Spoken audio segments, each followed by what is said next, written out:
بسم الله الرحمن الرحيم رب اشرح لي صدري ويسر لي أمري واحلل عقدة من لساني يفقهوا قولي اللهم لا سهل إلا ما جعلته سهلا وأنت تجعل الحزن إذا شئت سهلا ربي يسر ولا تؤثر ربي يسر ولا تؤثر اللهم فقهنا في الدين اللهم فقه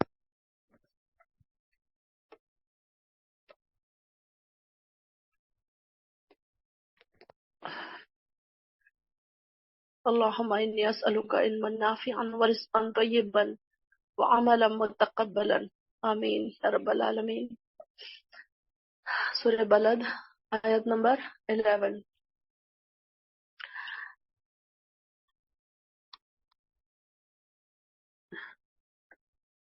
یہاں تک ہم نے دیکھا کہ اللہ تعالیٰ اپنی نعمتیں ہمیں گنا رہے تھے کہ ہم نے انسان کو 2 آنکھیں عطا کی، 2 ہونٹ عطا کیے، زبان عطا کی، اور اس کو 2 راستے بھی بتا دیے۔ جو راستوں پر چاہے وہ اپنی پسند سے اس راستے پر چلے۔ آگے آ رہا ہے فَلَاقْتَحَمَ الْعَقَبَةَ، پھر نہیں وہ داخل ہوا عقبہ دشوار گھاٹی میں۔ اقتحامہ کہتے ہیں گھس جانے کو، کہیں کوئی ایسی پریشانی میں گھس جانا یا تکلیف والے راستوں میں گھس جانا۔ اقتحامہ یعنی کہ اپنے آپ کو پریشانی میں ڈال لینا یا اپنے آپ کو مشقت میں ڈال لینا یا کسی معاملے میں اپنے آپ کو پھنسا لینا یا کسی مشکل کام میں جا گھسنا، یہ سارے میننگ اقتحامہ کے ہیں۔ اور عقبہ کے میننگ کیا ہے؟ کسی پہاڑی یا گھاٹی پر چڑھنے کا ایسا دشوار راستہ جو یعنی کہ 2 پہاڑوں کے بیچ سے گزرتا ہوا جا رہا ہے۔ گھاٹی کے جیسے ہم گھاٹی لفظ سنتے ہیں، اردو کا ورڈ گھاٹی، تو ہمارے دماغ میں کیسا آتا ہے؟ 2 پہاڑ، ایک دم اس کے بیچ کا ہلکا باریک سا راستہ جو بڑا ہی کٹھن راستہ اور جو اوپر کی طرف چڑھنے کو جا رہا ہے، یعنی کہ چڑھائی بھی ہے اوپر کی طرف اور دشوار گزار راستہ ہے۔ تو ایسا راستہ جو ایسا اس کو کیا کہتے ہیں؟ گھاٹی کہتے ہیں، یعنی کہ اقتحام العقبہ، عقبہ کہتے ہیں اس کو، یعنی کہ دشوار گھاٹی۔ پھر وہ نہیں داخل ہوا دشوار گھاٹی میں۔ تو یہ دشوار گھاٹی کیا ہے؟ دشوار گھاٹی سے کیا مراد ہے؟ اللہ تعالیٰ ہمیں آگے بتا رہے ہیں وَمَا أَدْرَاكَ مَا الْعَقَبَةُ، اور کس چیز نے کیا آپ کیا جانے کہ وہ گھاٹی کیا ہے۔ یہاں پر اب گھاٹی کیا ہے؟ ہمارے دماغ میں بات آ رہی ہے کہ پہاڑ اور راستے اور دشوار گزار راستہ، یہ سب کیا ہو سکتا ہے؟ کیسی ہوگی یہ چیز؟ کیا چیز ہوگی یہ؟ تو اللہ تعالیٰ پھر آگے ہمیں اس کو ایکسپلین کر رہے ہیں کہ کیا چیز ہو سکتی، کیا کیا چیزیں ہو سکتی ہیں جو ہمارے لیے دشوار گزار گھاٹی بن سکتی ہیں، اور کیا چیز ہوتی ہے جس میں ہم اقتحام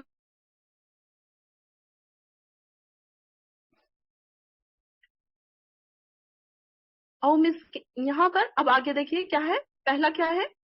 فک رقبہ، چھڑانا ہے گردن کا، یعنی کہ ایک دشوار گزار گھاٹی میں، یعنی کہ ایک مشکل کام، مشکل مرحلے، ایک مشقت والے کاموں میں سے ایک کام کیا ہے؟ گردن کا آزاد کرنا۔ پہلے کے یعنی زمانے میں کیا ہوتا تھا کہ لوگ بہت زیادہ غلام بنا لیتے تھے لوگوں کو، تو وہ غلاموں کو کچھ پیسے دے دلا کر آزاد کر دیا جاتا تھا۔ جیسے کہ ہم نے دیکھا ہے، تاریخ میں ہم نے پڑھا ہے کہ حضرت ابوبکر صدیق رضی اللہ عنہ نے کئی غلاموں کو پیسے دے دے کر آزاد کروائے تھے۔ تو اللہ تعالیٰ ایک حدیث میں یہ بھی آتا ہے کہ جو غلام کو آزاد کرائے گا تو اس کے ہر عضو کے بدلے اس کے ہر عضو کو دوزخ سے رہا کر دیا جائے گا، یعنی کہ دوزخ کی آگ اس پر حرام کر دی جائے گی۔ تو اب تو وہ بات نہیں رہی۔ اب ہم سوچیں گے کہ اب ہم کیسے چھڑائیں گردن کو، تو اب کیا کیا چیزیں ہو سکتی ہیں اس کے لیے کہ ایک تو یہ ہے کہ جو قیدی ہیں بنا کسی ریزن کے ان کو پھنسا لیا گیا ہے کسی معاملے میں، اچھے گھروں سے ہے، نیک ہے، اور بنا کسی ریزن کے ان کو کوئی ایسی وجوہات کی بنا پر ان کو پھنسا دیا گیا ہے، تو وہ لوگ کیا ہے کہ ان کو ہم پیسے دے دلا کر قید سے رہا کر سکتے ہیں۔ یا پھر ایک اور کیا آپشن ہو سکتا ہے کہ کوئی انسان اتنا قرض میں چور ہو گیا کہ وہ اپنے آپ کو نہیں نکال سکتا اس میں سے۔ کچھ ایسی چیزیں ہیں کہ وہاں پر سے مطلب وہ اس کو کر ہی نہیں سکتا اور اب وہ پریشان حال ہے، تو ایسے انسان کو بھی قرض سے نجات دلانا بھی کیا ہے؟ فک رقبہ میں آئے گا۔ تو یہ ساری چیزیں ہیں کہ یہ کیسے ایک دشوار راستے ہیں کہ اس میں یعنی کہ اپنا دھن دولت پیسہ سب کچھ جائے گا، تب کہیں جا کر ہمیں اس کی نیکی ملے گی۔ پھر آگے آ رہا ہے فَلَاقْتَحَمَ الْعَقَبَةَ، پھر نہیں وہ داخل ہوا، اقتحامہ داخل ہوا، عقبہ دشوار گزار گھاٹی میں، اور پھر آ رہا ہے فک رقبہ، اچھا فک رقبہ وہ چھڑانا ہے گردن کا، یا پھر اور کیا ہے، اب آگے پوری لسٹ آ رہی ہے کہ دشوار گزار گھاٹی کی کیسے گزر سکتا ہے انسان دشوار گزار گھاٹی سے، کیا کیا چیزیں ہوں گی جب یہ راستے پر جائے گا انسان، تو اس کو کیسے کیسی تکلیفوں کا سامنا کرنا پڑ سکتا ہے، یا پھر وہ کیسی مشقت اٹھا کر اس دشوار گزار گھاٹی سے گزر سکتا ہے۔ او اطعامن یا کھانا کھلانا ہے، فی یومن ایسے دن میں، ذی مسغبہ جو بھوک والا ہے، یعنی کہ ایک دو کھانا کھلانا، ایک عام کھانا کھلانا ہے کہ گھر میں پارٹیز ہو رہی ہیں، برتھ ڈے پارٹیز ہو رہی ہیں، اینیورسری پارٹیز ہو رہی ہیں، شادی کا کھانا ہو رہا ہے، اور ایسے کھانوں میں، ایسی تقریبات میں اکثر ہم دیکھتے ہیں کہ ہمارے جو مہمان ہوتے ہیں، گیسٹ ہوتے ہیں ہمارے، تو وہ بڑے بڑے گھروں سے تعلق رکھنے والے، اب جتنا بڑے گھر میں دعوت ہوگی ان کے لوگ بھی اتنے ہی اسٹیٹس والے ہوں گے۔ ایسا نہیں ہے کہ کوئی بہت بڑا اسٹیٹس والا ہے اور اس کی شادی میں سارے غریب لوگ آئیں، ایسا بالکل نہیں ہوتا ہمارے پاس۔ تو یہاں پر ایسے لوگوں کو کھانا کھلانے کی طرف ترغیب دی جا رہی ہے کہ جو بھوک والے ہیں، جو مرنے والے، بھوک سے مرنے کے لیے بیٹھے ہیں، ایسے لوگوں کو کھانا کھلانا، بھوک والے دن کھانا کھلانا، کہ جو انسان ایسا ہو گیا، لاغر ہو گیا، بھوک سے مرنے پر آ گیا۔ کئی ایسے ممالک ہیں ہمارے آس پاس، ہم دیکھتے ہیں کہ افریقہ کے دیکھتے ہیں ہم کہ کیسے کیسے وہاں کے لوگ غریب ہیں، غریبی وہاں پر اتنی ہے، تنزانیہ ہے، افریقہ کے کئی ممالک، مسلم ممالک ایسے ہیں کہ جو غریب ہیں، بھوک سے مر رہے ہیں، روڈ پہ سے اٹھا کے، کچرے میں سے اٹھا کے وہ لوگ کچھ بھی کھا لیتے ہیں۔ تو ہمارے پاس تو الحمدللہ اتنا ہے، لیکن ہم کیا کرتے ہیں کہ امیروں کو کھلانے کی طرف دوڑ دوڑ کر جاتے ہیں۔ پھر ایک ہمارا ایک جنرل کانسیپٹ کیا ہوتا ہے کہ اگر ہمیں انہوں نے دعوت دیا تھا تو ہم بھی ان کو دعوت دینا پڑے گا، انہوں فلاں رشتہ دار نے ہمیں بلایا تھا تو ہم کو بھی ان کو بلانا پڑے گا۔ یہ جنرل کانسیپٹ ہمارے پاس بنا ہوا ہے کہ ہم ان کو ہی بلاتے ہیں جنہوں نے ہمیں بلایا ہے، تو وہ سارے ہمارے اپنے ہائی لیول کے ہی لوگ رہتے ہیں۔ اب غریبوں کو کون کھلائے؟ تو یہاں پر غریب کو کھانا کھلانے کی ترغیب دی جا رہی ہے کہ ایسے لوگوں کی طرف دیکھو کہ جو بھوکے ہیں، مر رہے ہیں، بھوک سے مر رہے ہیں، اور جن کا آپ سے کوئی واسطہ بھی نہیں ہے، نہ وہ آپ کے رشتہ دار ہیں، نہ وہ آپ کے دوست ہیں، نہ وہ ان سے آپ کا کوئی سابقہ پڑا ہے کبھی، ایسے لوگ ڈھونڈے، اور ایسے لوگوں کو بھوک والے دن میں کھانا کھلانا کیا ہے؟ ایک دشوار گزار گھاٹی ہے۔ پھر آگے آ رہا ہے یتیمن، یتیمن ذا مقربہ، اور کسی یتیم قرابت دار کو بھی، یعنی کہ اچھائی نیکی کس کے ساتھ کرنا ہے؟ یتیم کے ساتھ، قرابت دار کو دینا ہے۔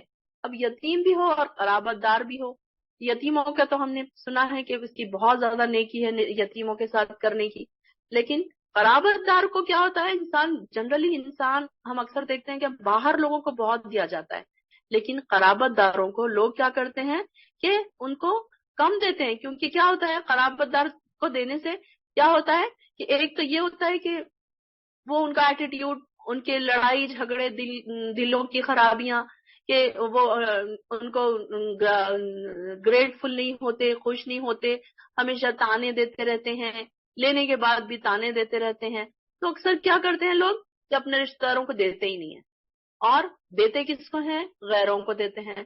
ان کو بہت زیادہ کرتے ہیں کہ فلاں شہر میں دے رہے ہیں، فلاں مسجد بن رہی ہے تو اس میں دے رہے ہیں، اور بھلے ہی کوئی یتیم ہے، کوئی بیوہ ہے، کوئی ایسے اپنے رشتہ داروں میں ایسے کوئی ہے جو بالکل کھانا اور پینا ان کے گھر میں نہیں ہے، بھوک سے وہ مر رہے ہیں، اور جا کر تو ہم دوسروں کو بانٹ رہے ہیں، غریبوں میں بانٹ رہے ہیں تاکہ ہمارا نام ہو جائے۔ تو یہاں پر یتیم کی طرف اشارہ کیا جا رہا ہے، اور مقربہ قرابت داروں کو، جو قریبی رشتہ دار ہیں، ان کی ہم نے اس سے بھی پہلے بھی ہم نے دیکھا ہر جگہ کہ جہاں پر صدقے کی بات آتی ہے اور دینے کی بات آتی ہے تو سب سے پہلے قریبی رشتہ داروں کو دینے کی بات آتی ہے۔ تو یہاں پر یتیم کو بھی دینا ہے اور رشتہ داروں کو بھی دینا ہے، بھلے ہی ان سے تم امید مت رکھو نیکی کی کہ وہ ہمارے ساتھ کیا کریں گے، ہو سکتا ہے کہ وہ آپ کے ساتھ برا کریں، ہو سکتا ہے کہ وہ آپ کو ایٹیٹیوڈ دکھائیں، ہو سکتا ہے کہ وہ آپ سے بات نہ کریں، تو آپ یہ نہ سوچیں کہ میں نے تو ان کو اتنا دیا ہے اور دیکھو اس کے بدلے میں مجھے یہ کیا دے رہے ہیں، تو بدلے کی امید یہاں نہیں رکھنا ہے۔ بدلے کی امید کہاں پر رکھنا ہے؟ اللہ کے پاس رکھنا ہے، کہ جہاں پر ہمیں بہت زیادہ اس کا اجر ملے گا، اور یہی ہماری نیکی ہے کہ ہم ان سے پھر امید نہ رکھیں۔ او مسکینن ذا متربہ، یا پھر مسکین، اور مسکین بھی کیسا؟ ذا متربا، خاک نشین، خاک آلود. متربا کس سے ہے ورڈ؟ تراب سے. تراب کس کو کہتے ہیں؟ مٹی کو. مسکینہ، یہ مسکین اردو کا ہی ورڈ ہمیں سمجھ آ رہا ہے. اس کو اگر ہم نے غور سے دیکھا تو ہمیں پتہ چلے گا کہ اس میں تو روٹ مسکین ہے. تو ہم اس کو غور سے اگر پڑھ رہے ہیں تو ہمیں پتہ چل رہا ہے کہ یہ سارے اردو کے ورڈز ہمیں آ رہے ہیں. تو یہاں پر کون سے مسکین کو کھانا کھلانا ہے؟ جو خاک نشین ہے، یعنی کہ خاک میں آلودہ ہے، اس کے مٹی میں ایسے بیٹھ رہا ہے، مٹی میں رول رہا ہے، نہ اس کے پاس بچھانے کو کپڑا ہے، نہ پہننے کو کپڑے ہیں، مٹی میں سو جا رہا ہے، اس کے پاس نہ کوئی ایسی گھر ہے، نہ بنگلہ ہے، نہ پلنگ ہے، نہ بستر ہے اعلیٰ قسم کے، نہ صوفے ہے کہ وہ وہاں بیٹھے اور کھائے اور انجوائے کرے. بلکہ وہ کیسا مسکین ہے؟ جو ایسا ہے کہ وہ خاک آلود ہے، مٹی میں رلا ہوا ہے، کہ وہیں سو رہا ہے، وہیں کوئی اس کو کھانا دے رہا ہے تو کھا رہا ہے. اکثر ہم دیکھتے ہیں جب ہم روڈ سے راستوں سے گزرتے ہیں تو کچھ لوگ ایسے دیکھتے ہیں ہم کہ روڈ کے سائڈ میں بیٹھے ہوئے ہوتے ہیں اور ان کے پاس بچھانے کو کپڑا بھی نہیں ہوتا. وہ وہیں کھاتے ہیں، کوئی ان کو دے دیتا ہے، وہیں کھا لیتے ہیں، پھر وہیں پر سو بھی جاتے ہیں. تو اس طریقے سے یہ کون سے لوگ ہیں؟ مسکین بھی ہے اور غریب اتنے ہیں کہ ان کے پاس نہ کوئی رہنے کو جگہ ہے، نہ ان کو پہننے کو کپڑا ہے. ایسے لوگوں کی طرف اللہ تعالیٰ راغب کر رہا ہے کہ ایسے لوگوں کو تم دو. ایسے لوگوں کو دینا کیا ہے؟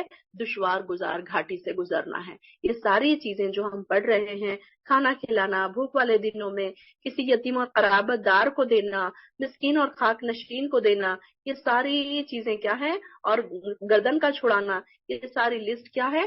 دشوار گھاٹی سے گزرنا ہے. یعنی کہ یہ ہمارے لیے بہت مشکل ہوتا ہے، ہمارے نفسوں پر بہت مشکل ہوتا ہے. ہم انجوائے تو کرتے ہیں، اپنی لائف کو انجوائے کرتے ہیں، اپنے اوپر بہت سارا انسان پیسہ خرچ کرتا ہے، لیکن جب دینے کی باری آتی ہے تو انسان کنجوسی سے دیتا ہے، تھوڑا تھوڑا دیتا ہے. اور اگر اس کو اس کے اپوزٹ میں اگر اس کو خود کے لیے اگر شاپنگ کرنے کا ہو، کوشش جب کرتا ہے وہ، یا کوئی کھانے پینے کی چیز یا گروسری لینے جاتا ہے یا کوئی مال میں جاتا ہے، تو جب یہ نہیں سوچتا کہ میرا پیسہ ختم ہو جائے گا، بلکہ جب کسی کو دینے کی باری آتی ہے تو وہ انسان سوچتا ہے کہ کہیں میرا ختم نہ ہو جائے. ثم کان من الذین آمنوا، پھر وہ ان لوگوں میں سے ہو گیا جو آمنوا، ایمان لائے، وتوسوا، اور انہوں نے وصیت کی. توسو کس سے ہے؟ وصیت سے. انہوں نے وصیت کی، بالصبر، صبر کی، وتوسوا، اور انہوں نے ایک دوسرے کو وصیت کی، بالمرحمہ. اب یہاں پر یہ جس نے یہ ساری دشوار گزار گھاٹیوں سے گزر گیا، جس نے یہ ساری پریشانیاں اٹھا لی، تو پھر وہ کیا ہو گیا؟ ثم کان من الذین آمنوا، پھر وہ ان لوگوں میں سے ہو گیا جو کیسے ہے؟ جو ایمان لائے. اب یہاں پر ایمان بھی شرط ہے. نیکی تو ہے، نیکی تو کر رہے ہیں ہم، لیکن اس کے ساتھ ساتھ کیا شرط ہے؟ ایمان والا بھی ہو. اگر کوئی انسان نیکی کر رہا ہے، بہت زیادہ خرچ کر رہا ہے، لیکن وہ ایمان والا نہیں ہے، تو اس کی نیکی قابل قبول نہیں ہے، بلکہ وہ صرف اس کو دنیا میں اس کا اجر مل جائے گا. اب ہم دیکھتے ہیں کہ کئی لوگ ایسے ہیں کہ کھانے کھلاتے ہیں. اب یہاں پر دیکھیے کہ جو گرودوارے میں آپ چلے جائیے، ان کے لنگر لگے ہوئے ہیں، ہر ایک کو کھانا کھلا رہے ہیں. یہ لوگوں کا ایسا ہوتا ہے کہ ہر ایک کو کھانا کھلاتے ہیں، وہ یہ نہیں دیکھتے کہ یہ غریب ہے یا امیر ہے. لیکن یہاں پر کیا بات ہے؟ شرط کیا ہے؟ ایمان کی. جو اللہ کے لیے خالص کوئی نیکی کرتا ہے اس کا یہاں پر اجر ملتا ہے، ورنہ پھر ان کو اجر نہیں ملے گا جو اللہ کے لیے نہیں کر رہے ہیں. تو یہ ساری دشوار گزار گھاٹیوں سے گزر کر تو اس کے پاس پہلے شرط یہ ہے کہ اس کے پاس ایمان کی بھی دولت ہو. ایمان اگر ہے اس کے پاس، وہ اگر خاص خلوص نیت سے اللہ کے لیے کام کر رہا ہے، تو پھر اس کا اجر ملے گا. اور پھر کیا کر رہا ہے وہ؟ ایمان لانے کے ساتھ ساتھ توسو بالصبر، وہ نیکی، ایک دوسرے کو صبر کی بھی وصیت کرتے ہیں، صبر کی بھی ایک دوسرے کو تلقین کرتے ہیں. اب اس کے لیے دیکھیے کہ اگر ہمارے دوست ایسے ہیں جو ہمارے ساتھ، ہمارے ایسے دوست ہیں جو ہمیں برائی کے ٹائم پر یا صدمے کے ٹائم پر صبر کی تلقین کرنے والے ہیں، قرآن کی طرف بلانے والے ہیں، ایسے دوست اگر ہوں گے تو پھر وہ ہمیں کیا کریں گے؟ صبر کی تلقین کریں گے.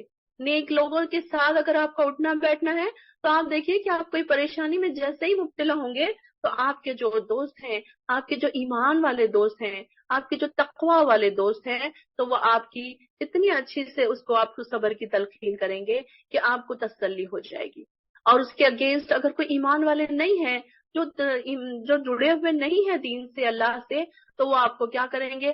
اور زیادہ بہکائیں گے کہ دیکھو تمہارے ساتھ تو اتنا ایسا اور ایسا اور ایسا ہو گیا، اللہ تعالیٰ دیکھو تم تو اتنے نیک ہو اور تمہارے ساتھ دیکھو کیسے ہو گیا۔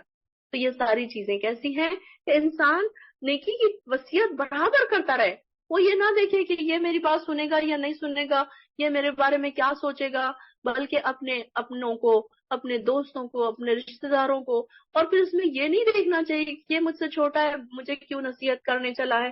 ہمیں ہر ایک کی بات سننا چاہیے، اگر کوئی ہمیں نیکی کی بات بتا رہا ہے یا صبر کی تلقین کر رہا ہے، یا پھر آگے کیا رہا ہے وَتَوَاصَوْا بِالْمَرْحَمَةِ، اور انہوں نے ایک دوسرے کو وصیت کی رحم کرنے کی، یعنی کہ رحم بھی کرنا ہے ایک دوسرے کے ساتھ، بڑوں نے چھوٹوں پر رحم کرنا ہے، اور غریبوں امیروں نے غریبوں پر رحم کرنا ہے۔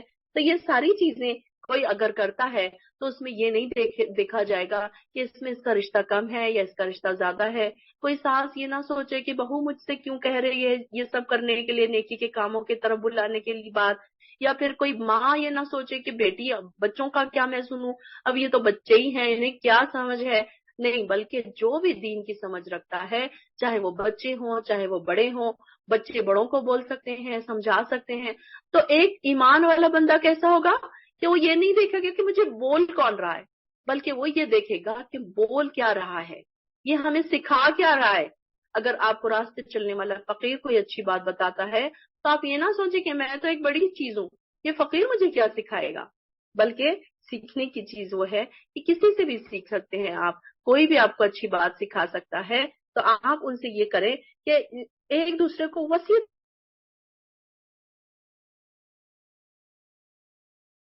رحم کا معاملہ فرمانا ہے۔ آپ صلی اللہ علیہ وسلم نے بھی اسی کی ہمیں ترغیب دی ہے کہ ایک دوسرے کے ساتھ رحم کے ساتھ پیش آؤ، پیار محبت کے ساتھ پیش آؤ۔ اور ہم کیا کرتے ہیں، چھوٹی چھوٹی باتوں پر دل تنگ کر لیتے ہیں، گھروں میں لڑائیاں جھگڑے اسی وجہ سے ہوتے ہیں کہ ایک اسپیشلی جب جوائنٹ فیملیز ہوتی ہیں تو کیا ہوتا ہے کہ وہاں پر پھر ایک دوسرے کے پیار کو نہیں دیکھا جاتا، ایک دوسرے پر رحم کیا نہیں جاتا، بلکہ کیا دیکھا جاتا ہے کہ ہماری اپنی پوزیشن کیا ہے، ہم اپنی پوزیشن کا کیا فائدہ اٹھائیں۔ اگر میں گھر کی بڑی ہوں تو میں اپنی پوزیشن کا کیا فائدہ اٹھا سکتی ہوں۔ تو یہ چیزیں ہمارے اندر سے اگر نکل جائیں گی تب ہم سمجھ سکتے ہیں کہ ہم ایمان والے ہیں۔ اگر ہم قرآن کی کلاسوں میں بیٹھ رہے ہیں، قرآن پڑھ رہے ہیں، دن رات قرآن ہمارے دل میں اتر رہا ہے، اور اس کے بعد ہمارے اندر کوئی چینجز نہیں آ رہے ہیں، تو پھر کیا مطلب ہے کہ ہمارے اندر تو قرآن گیا ہی نہیں، ہم نے اپنے آپ کو ایمان والا بنایا ہی نہیں۔ تو یہ ساری چیزیں دشوار گزار گھاٹی پر چڑھنے کے اوصاف جو بتائے جا رہے ہیں، تو یہ ذرا مشکل ہے۔ اور یہ مشکل کب آسان ہو جاتی ہے؟ جب انسان کرنے لگ جاتا ہے تو وہ مشکل انسان کو خود بخود آسان ہو جاتی ہے۔ کوئی کام ایسا دنیا میں نہیں ہے کہ جو مشکل ہو، جو انسان کوئی نہیں کر سکتا، ایسا کوئی کام نہیں ہے۔ اب دیکھیے فار ایگزامپل، کوئی اکثر بہنیں کہتی ہیں کہ ہمارا تہجد میں آنکھ نہیں کھلتی، تہجد کی ہمیں عادت نہیں ہو رہی ہے، کیا کریں ہم، تہجد میں اٹھنا ہمارے لیے بڑا مشکل ہو رہا ہے۔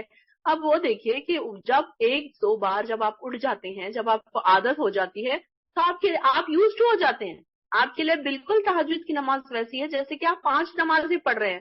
تو بالکل دشوار گزار گھاٹی کیسی ہے یہ کہ مشکل تو ہے، دین کے راستے پر چلنا مشکل تو ہے، لیکن پھر کیا ہے، بعد میں آسانیاں ہی آسانیاں ہیں۔ اب وہ بعد کون سا ہو سکتا ہے؟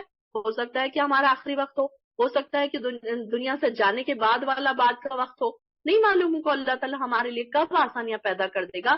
اسٹارٹنگ میں تو تھوڑی مشکلیں آئیں گی، ظاہر ہے جب ہم دشوار گزار راستوں سے گزریں گے، ہم اللہ کو راضی کرنے کے لیے اس راستوں سے گزریں گے، تب کہیں جا کر ہمیں اس کے پھر انجام کا ہمیں پتا چلے گا کہ اللہ تعالیٰ اس سے کتنا راضی ہوا، اور ہمیں کیا پھر عطا کیا اس نے، اور ہمیں ایمان والے بندوں میں کیا اس نے ہمارا نام لکھ دیا۔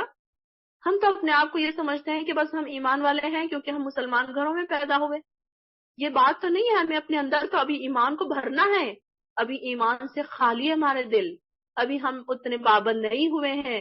ہمارے آس پاس دیکھیے، ہمارے رشتہ داروں کے ساتھ سلوک دیکھیے، ہمارے دوسرے معاملات دیکھیے، چیک کریے اپنے آپ کو، کیا ہم ہیں اتنے پابند؟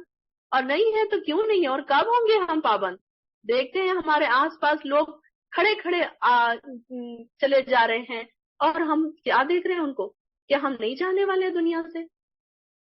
موت تو ایسی ہے کہ بالکل ہمارے پیچھے کھڑی ہے کہ کب ہمیں پکڑ لے، لیکن ہم اتنے آرام سے بیٹھے ہیں کہ ہاں کر لیں گے،